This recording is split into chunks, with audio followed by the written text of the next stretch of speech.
we all have to be committed to the children of Tuskegee. We all have to be committed to the children of Macon County. We all have to be committed to the children of Alabama and Mississippi, where I'm from, and across this country, regardless of where you live and where they live. And the reason I say it like that is that I greet you tonight in the language of the Maasai people of Africa. And the Maasai have a greeting that is customary that everybody in the tribe uses. Whether you have 15 children, whether you are a great-grandparent or a grandparent whose child is going off to college, or if you're somebody who never plans to have any children, and you don't have any now and you don't ever want to have any.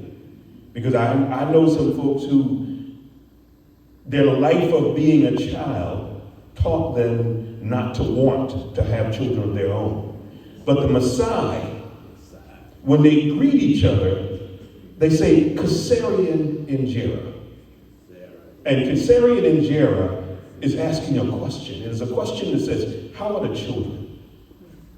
Now everybody, childless or 20 children, and trust me, I know some folks who had 20 children. How are the children is the greeting. And the tribal response to that greeting is Sapati Injera. And Sapati Injera is an aspirational response that says, all the children are well. Because the Maasai have recognized what so many of you in this room are demonstrating right now, which is if all of our children are not well, then none of us can be well. If some of our children are well, and some of our children are not well, then none of us can be well as long as any of our children are not well. It is easy sometimes to brag on how well your children are doing.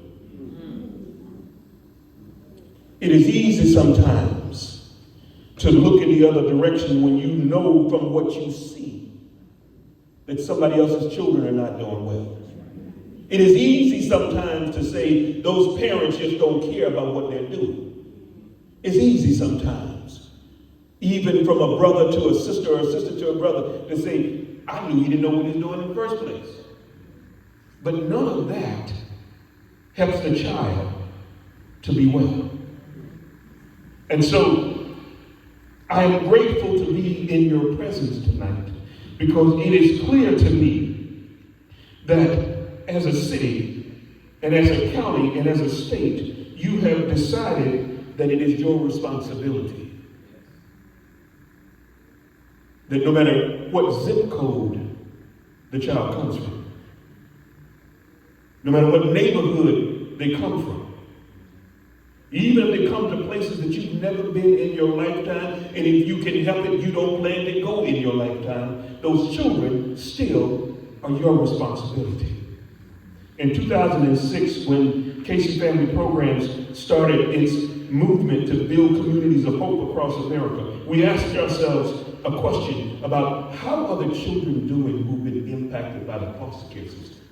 And at that time, there were over 500,000 children in foster care in America. Now, I have often said to myself, I know that there are at least 500,000 people who live in America who would take a child and make sure that child has a place to stay and not have to sleep in a stranger's home. I cannot believe that in this country that talks about liberty and justice for all, in this country, I cannot bring myself to believe that we don't know what to do with children, that we don't know how to take care of children, that we don't know that it's something wrong when a child is removed from their family at age 2 and walks out of the foster care system sometimes at 22, never having gone home again. The thing that convinced me that we had to make a change was during some of my time in New York City, where I was working with a 15-year-old young man who was in foster care. And he was in there with his sisters. His mother, after getting herself together, decided she was going to take his sisters out of foster care, but not him. And he was left with his foster parent who loved him. But he would run away. He wouldn't come home at night. And many nights she called me to leave my house to go into the neighborhood in Brooklyn where he was running to help her find her child. He was a foster child, but he was her child. And one night she called me to say, you don't have to come anymore. Frederick got killed in the streets. That left an impression on me that says, if I can help it, nobody else's child will get killed in the streets because we didn't take them out of foster care. Nobody else's child would get killed in the streets or die from a drug overdose because we didn't do what we could do beforehand. And so I greet you tonight, and I thank you tonight for what you are about to do. Because I greet you and I stand with you tonight because there's just one question that you have to ask yourself. Am I the one? Yeah, it's hard. But am I the one? Yeah, they have some trauma in their lives that was caused by somebody else, and it wasn't me, but am I the one? Because I don't have to be the one to hurt you in order to console you. I don't have to be the one to harm you in order to comfort you, but I have to have decided in my own heart that I am the one. No matter how hard, no matter how long, no matter how tough, I am the one. The zip code that a child is born in, the neighborhood that a child is born in, should no longer be the most determinant factor in whether or not that child will succeed or fail in life. And if you don't believe me, go look at your statistics by zip code and by community. They call it ACS, the American Community Survey. It comes with the census tract. They collect a whole lot of data. And they can tell you where all of the children in the state of Alabama who are living below the poverty level are living. They can tell you where all of the adults in the state of Alabama whose educational level of attainment is in their 25 years and older and their education is less than a GED. And it will probably tell you that most of those groups live in the same neighborhoods, in the same zip codes. And it will probably tell you that there's more crime in those neighborhoods than in other neighborhoods. They'll probably tell you that there are more people going to jail for those neighborhoods than in other neighborhoods. They'll probably tell you that there are more fathers out of the homes in those neighborhoods than in other neighborhoods. But I would have to ask the question of the data, because data tells you something, but it doesn't tell you everything, unless you're really looking for it. I would ask, what is the unemployment rate in those neighborhoods? I would ask, for even the people who are working, what are they able to make in those neighborhoods? What can you make if you have less than a GED and you're 30 years old? And if you came through a school system that wasn't prepared to educate you to make, the question is, are you the one? Because our children are waiting.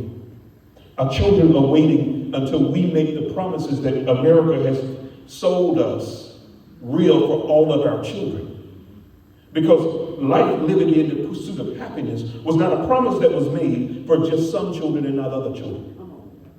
Life, liberty, and the pursuit of happiness, the promise of hope was made because all men and women and children and boys and girls are created equal. And if we believe that that is true and we're willing to do what it takes to make it real for everybody, then you have decided that you are the one. But what our children also want to know is, will it get to them in their lifetime? You see, we started in 2006 at Casey. 500,000 children in foster care, and today there are under 400,000. 23% reduction in the number of children in foster care. But if you counted 2006, to 22. What is that? Somebody tell me quick, 16 years? I know some mathematicians in here. You count money over there, Brother Harris. I know you know what that number is. 16 years is a long time. 16 years for somebody who is 2, that's 8 times their current lifetime. Are we ready to do it? Are we the one?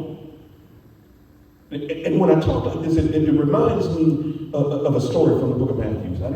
I know we got some church-going folks up in here. And I know you're hungry, and I know you're saying you sound good, but my belly's talking too. And so I'm going to do something about that. I'm going to do this and get out of your way. Come on, John. Take your time. John the Baptist, Come on. who was the forerunner to Jesus the Christ. Come on. John the Baptist, when Mary walked into his mama's house, his daddy's house, John was in his mama's womb, and it says John leaped in the womb.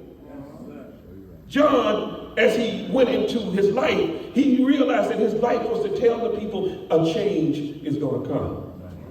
I was going to say I was born but I won't do that because he said, I'm here to let you know that one is coming after me who will bring change to this world.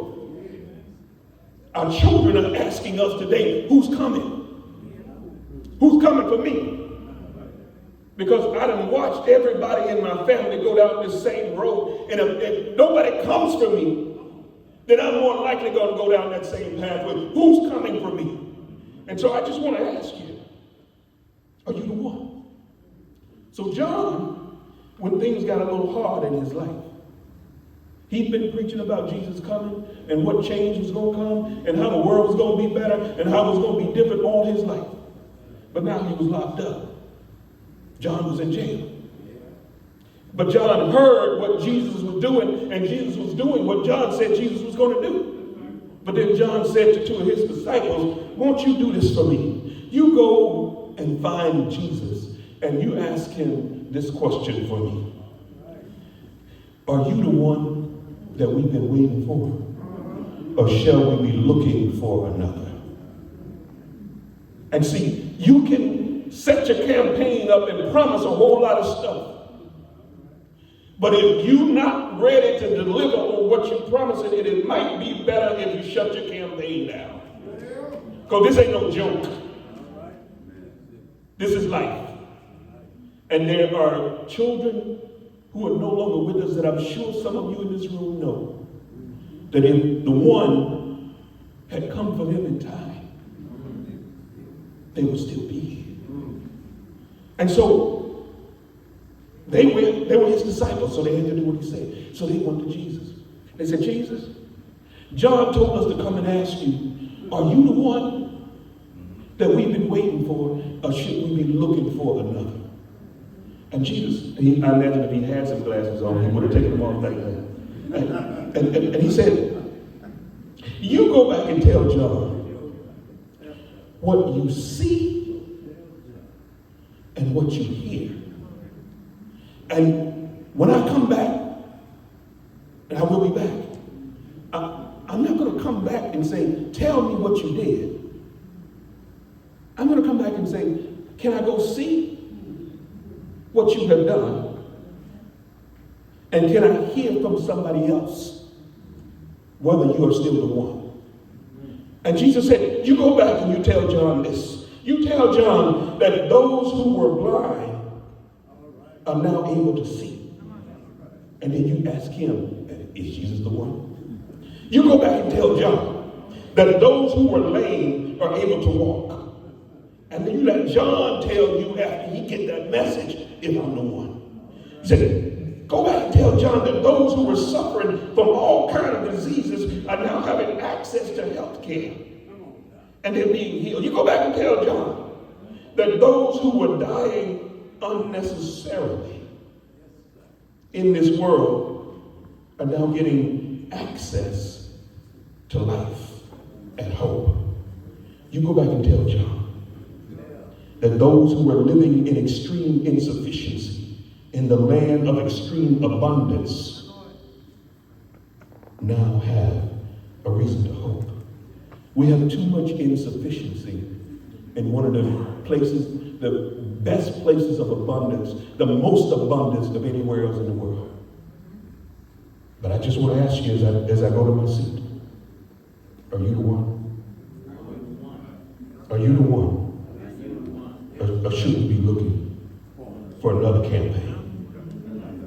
Should we be looking for another city, another county? Should we be looking for another senator who don't live here, but he's in a position to bring about change? Should we be looking for some more judges? Should we be looking for, I'm going to tell you what you should be looking for. Look for a community that is ready to come together. Look for a community that is ready to say, it's not just government's job to change this. Because I'm going to tell you something. Government can do a whole lot of things. But I've studied government, but I've never seen where government was created to raise children. If you find that, let me know. Government was not created to raise children alone, but government has a role to play in children being raised well. If you want to succeed, then you've got to get the entire community on this campaign. The government part of the community, the business sector, the nonprofit sectors, and not just coming to the table so they can get a contract.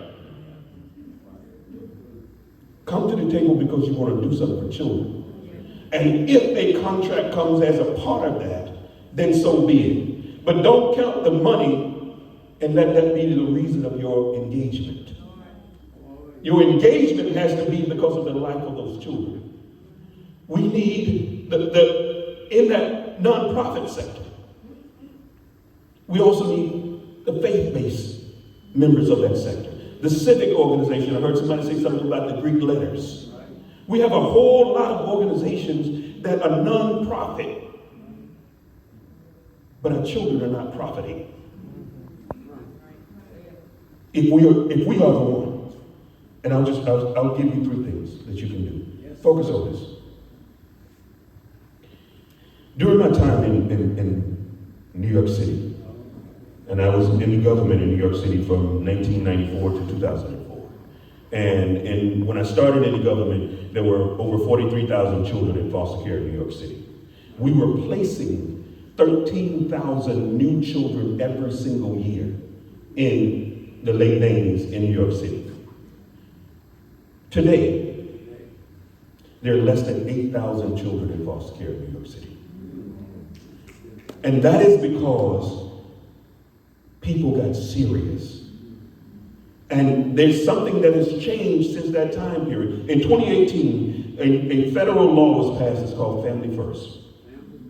And Family First says the money that we restricted at the federal level all of these years, since 1980, we said if you wanted the federal dollars to come to your state, then you had to put children in foster care to get the federal dollars.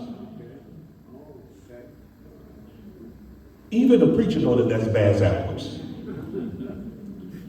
And what we now have is that you can now use that money for upfront prevention if the state fixes a plan that allows that to happen.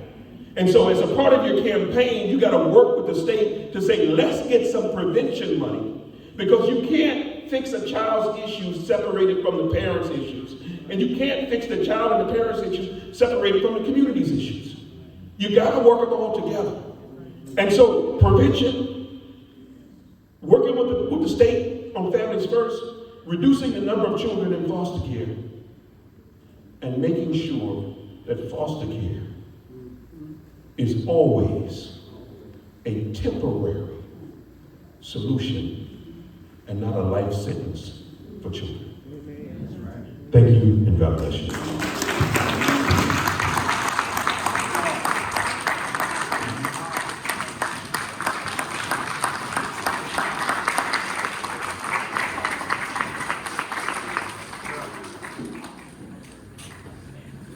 Sylvester, we need you after that. Come here, Sylvester.